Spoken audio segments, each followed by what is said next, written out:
Good morning, everybody, and welcome back to the Engine Builder Show. For our topic today, Gabe will be talking about the simplest path to entrepreneurial success. If you like the sound of that, stay tuned and enjoy the show.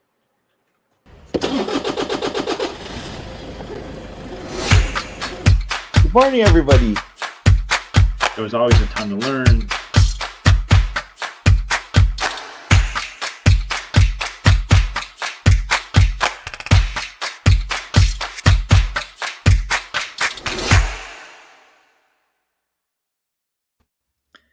Good morning, everyone.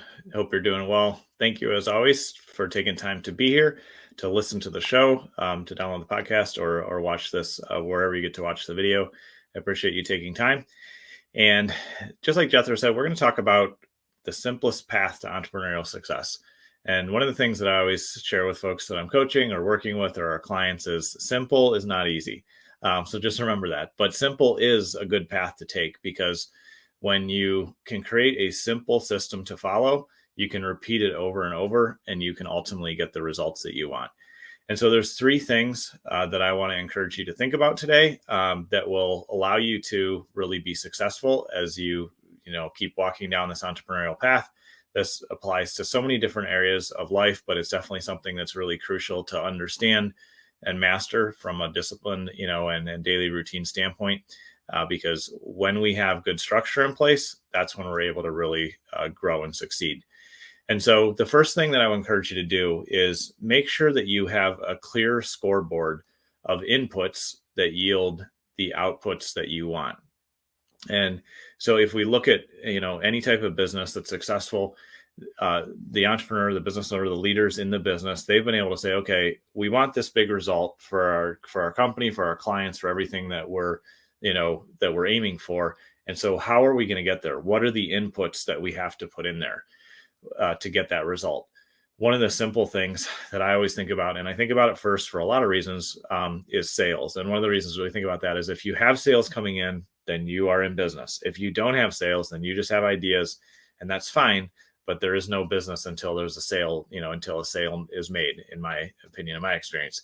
And so when I think about sales, it's a good example of one of the things that can be on your scoreboard that you can track the inputs of and the results of from that. And so when we look at sales, there's and we say, hey, here's the target, which, like, as an example, currently I have a target of, I want to, quote $300,000 worth of work every month.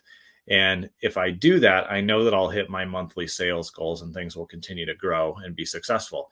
So as I look at, okay, here's 300,000 that I want to quote on, then what are the other inputs that have to happen for me to have those opportunities? Well, I have to have enough conversations with people that need our services. I have to prepare those proposals. So there's actually a quote out there with, the dollar, multiple different quotes to reach that dollar amount. I have to have different products and services and offers that, we can offer to the people that we want to serve. There's a lot of components, but if I break it down to just a handful of things, I can measure how many people am I reaching out to on a daily basis? How many people do I have discovery calls with? How many proposals have I prepared? And if I just track those three things, ultimately I'll be able to get to that aggregate number of quoting $300,000 of work a month. And that will yield, me having enough sales conversations to close and hit the sales numbers that I want. And that's a simple example of one area of the business, because you need sales first in order to move into the next part of your business. But you can really do this in any area. And so the first thing, again, is like, create that scoreboard. Like, what's the target? What do I want to hit? Then break down what are the inputs that will help me get to that target. And then from that, start to track your performance. So if I think, okay, I need to, reach out to 25 people a day in order to have 2 or 3 discovery calls a day. And if I have, let's say, 3 a day for easy numbers, if I have 15 discovery calls a week, then odds are, I can probably create proposals for 5 of those people. And then if I'm creating for proposals for 5 different people, and the average, dollar amount is, let's say, $15,000, some number like that, then I'll go, okay, well, I'm going to get to, X number of dollars in quotes for the week, and that will get me to my big goal.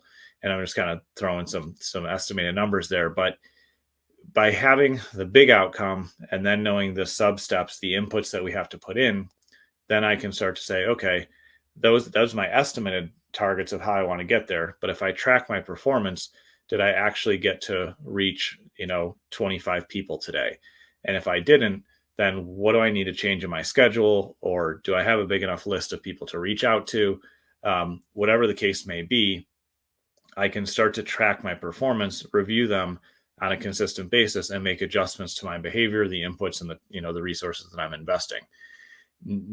While we kind of haphazardly kind of do things like that at times, when we put a clear target, we figure out the inputs, we track the performance, and we review it on a consistent basis, which in some cases should be daily and often should be weekly. For other things, we then have the ability to have a clear target. And, by reviewing what we've actually done, we can hold ourselves accountable, and we can do those reviews with other people on our team, with an accountability person in our life, with a coach that we have, or, somebody that's willing to coach us through staying accountable to that goal.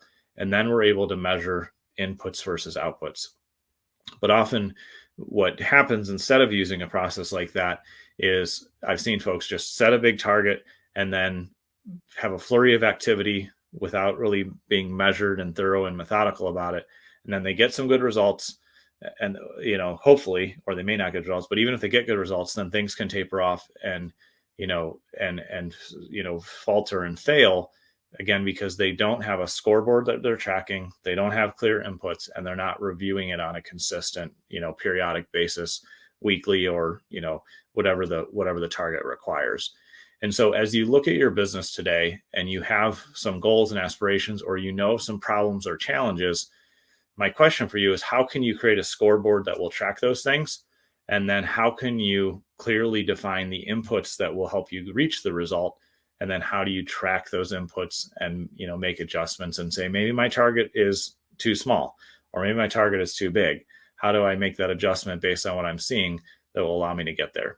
So in whatever area of your business that you're working on today, in this week, in this month, in this quarter, and even this year, I would encourage you to get clear on the result that you want so that you can create a scoreboard, define the inputs that will help you move towards that result, and then create a consistent cadence of reviewing what you're doing.